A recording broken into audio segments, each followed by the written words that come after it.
Qalatis sadisah, berkata wanita yang keenam. Wanita yang keenam ini sedang mencela suaminya. Yang suaminya hanya mikir dirinya, mikir perutnya, tidak mikir istrinya. Hanya mikir diri sendiri, tidak mikir istrinya. Apa kata wanita yang keenam? Zauji in akala laffa wa in syariba shtaffa wa in taja'at iltaffa wa la yulijul kaffa liya'lamal bassa. Kata dia, suamiku itu kalau makan semuanya habis. Tidak ada yang tersisa sama sekali. Kalau dia makan laffa, semuanya dihabisin. Antum kasih menu 10, semuanya habis. Antum kasih menu 4, semuanya habis. Wa in syariba istaffa, kalau minum juga habis. Istaffa itu ada sisa air minum, diminum lagi. Jadi benar-benar habis, gelasnya habis. Artinya suaminya hobi makan, hanya perhatian tentang dirinya. Wa ini taja, tapi kalau sudah tidur iltaffa, cuma selimutan untuk dirinya. Dia tidak menyelimutkan istrinya, selimut dirinya, assalamualaikum tidur. Wala yulijul kaffa liya'lamal batha, dan dia tidak pernah menjulurkan tangannya ke jasadku untuk mengetahui kesedihanku. Ini suami yang hanya pikir dirinya sendiri. Dia pikir istrinya yang penting hanya untuk tempat melampiaskan syahwatnya.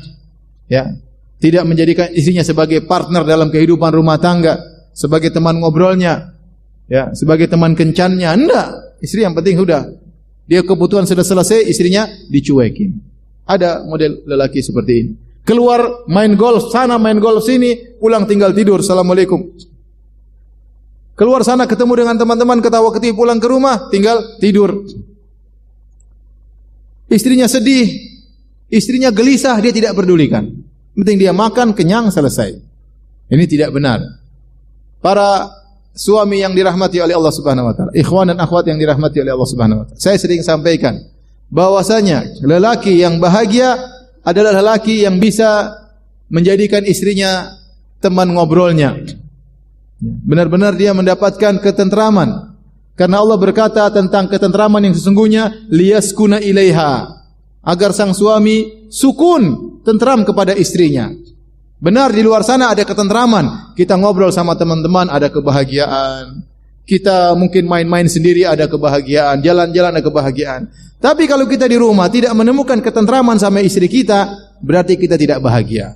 Karena Allah menyebutkan, kenapa Allah ciptakan Hawa? Liyaskuna ilaiha, agar Adam tenang bersama Hawa.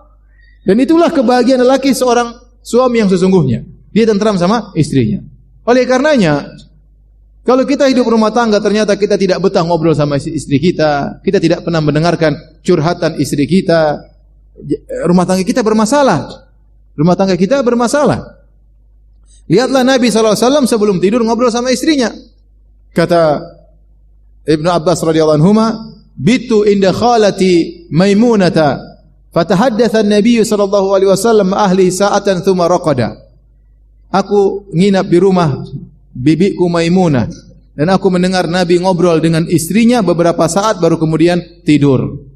Hadis ini dibawakan oleh Imam Al-Bukhari dalam bab as-samr ya fil ilm, bab tentang begadang karena nuntut ilmu. Padahal hadis ini tidak ada cerita nuntut ilmu, hanya obrolan suami istri.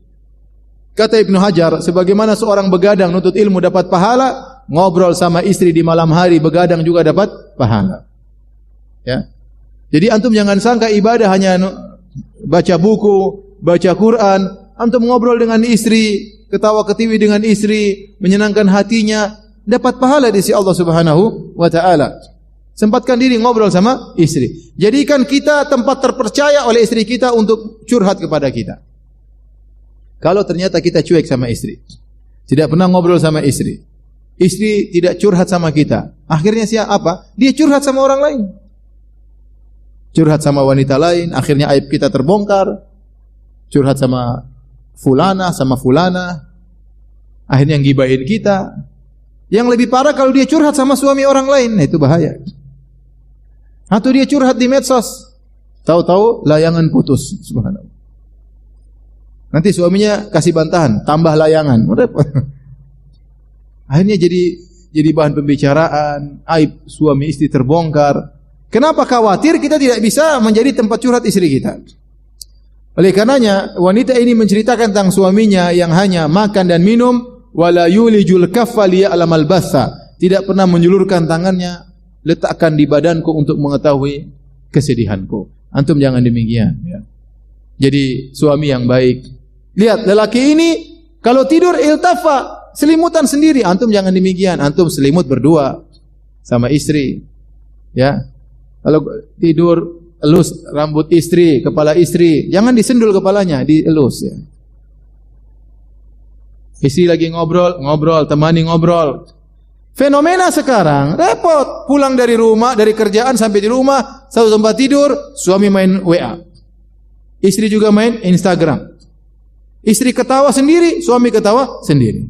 Anak datang ganggu, kasih HP main game. Anak juga ketawa sendiri. Jadi subhanallah, ketiga-tiganya main sendiri. Apa rumah tangga seperti ini? Tidak ada kebahagiaan seperti ini. Ya, ada saatnya ente main HP, ada saatnya ente berhenti, simpan, sudah selesai. Ngobrol sama istri 10 menit, 15 menit, tidur baru. Situ kebahagiaan. Ngobrol ya. Cari topik-topik yang menyenangkan. Tidak usah berbicara yang aneh-aneh ya. Istriku, gimana politik hari ini? Ngapain ente bicara politik? Ya. Sayang, sebenarnya kamu nomor 1 atau nomor 2 sayang?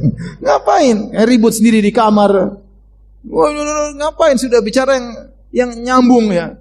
Saya juga nggak pernah pulang ke rumah saya bilang istriku, hadisnya tadi riwayat Hisham dari siapa? Ini dhaif, ini ngapain saya bicara hadis sama istri saya? Istriku tadi ada firqah sesat, kesesatannya begini, ngapain? Saya bicara yang tentang anak-anak, tentang rumah, tentang program apa yang bisa nyambung antara kita dengan istri kita. Nikmati hidup. Kalau kita ternyata tidak bisa nyambung sama istri kita, ketahuilah kita sedang menderita. Sedang menderita. Makanya antum sekarang lihat diri antum. Antum ini kalau sama istri betah atau tidak betah? Kalau antum enggak betah, berarti antum sedang menderita. Perbaiki tata cara ya pola hidup rumah tangga antum. Ya. Saya kalau ngobrol sama istri enggak nyambung. Saya lucu, dia enggak ketawa. Ente mungkin ngelucunya terlalu tinggi. Lucu yang rendah-rendah aja. Istri enggak paham mau diapain. Oleh karenanya, ya, hidup rumah tangga dinikmati. Jadikan istri teman ngobrol, teman jalan bareng. Kalau bisa jalan bareng. Lihat Nabi SAW setiap safar bawa istrinya atau tidak? Bawa istrinya. Bahkan kalau mau, ya, pasti bawa istrinya. Kemudian Nabi bikin undian. Yang keluar nama ikut. Kalau antum kan gak usah pakai undian. Sudah itu aja dibawa terus. Kalau Nabi istrinya banyak, undian yang keluar ikut. Tapi Nabi bawa istrinya. Kenapa? Nabi butuh teman dalam perjalanan. Nabi enjoy dengan kehidupan dia sallallahu alaihi wasallam. Ya. Oleh karenanya seorang berusaha ya, perhatian sama istrinya. Apa susahnya ikhwan? Antum mau tidur kasih selimut sama istri. Apa usahanya antum cium keningnya? Apa usahanya antum mau keluar rumah antum dia antar kemudian antum cium keningnya, dia cium tangan antum. Apa susahnya? Ya, saya pernah saya jalan kaki pagi-pagi. Lewat depan rumah orang, tahu-tahu ada lelaki perempuan, bukan orang haji, orang biasa, orang awam. Subhanallah, istrinya ngantar sampai di pagar luar. Kemudian istrinya cium tangan suaminya. Masya Allah. Ini orang, Masya Allah. Dia mungkin gak pernah ngaji, tapi dia bisa menjalankan sunnah-sunnah Nabi SAW. Ya harusnya antum yang tahu sunnah, harusnya lebih pandai dalam hal ini ya.